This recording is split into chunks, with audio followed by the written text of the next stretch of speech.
Why is it so hard to just stop biting your nails or picking your skin?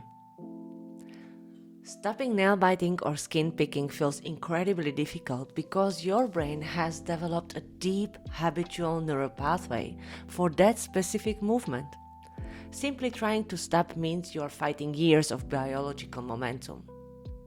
However, in this video, I will introduce you to the decoupling technique, a clinical strategy from comprehensive behavioral model that doesn't just struggle against the habit, it effectively short-circuits it.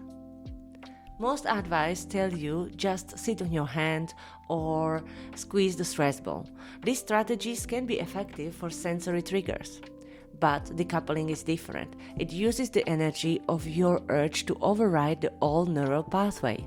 This is when the habit is happening outside your conscious awareness. Here is how it works.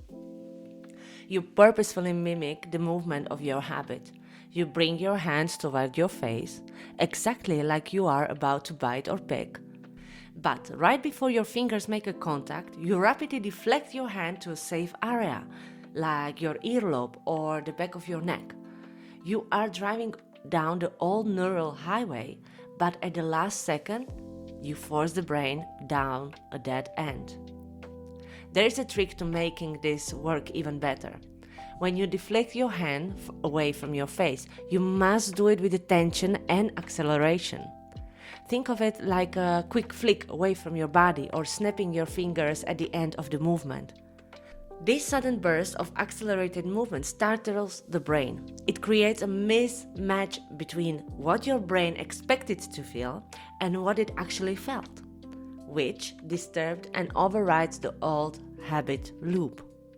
You don't have to wait for an urge to strike to rewire your brain.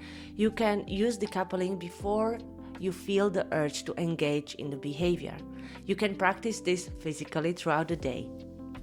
In comprehensive behavioral model, we also use technique called decoupling in sensu, which means in the imagination. Sit quietly and vividly imagine your hand moving toward your face to bite or pick. But right before you do it in your mind, you physically and forcefully push your real hand away from your body and spread your fingers wide. By practicing this mental rehearsal 5 to 10 times a day, you grease the groove of the new pathway so that it becomes your brain's new automatic choice. You really need to train this new behavior. It's the same like if you want to get in shape, going to gym once a week won't help.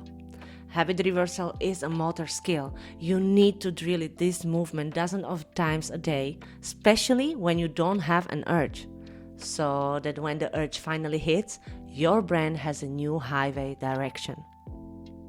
Decoupling isn't about doing something else. It's about teaching your brain a new ending to an old story.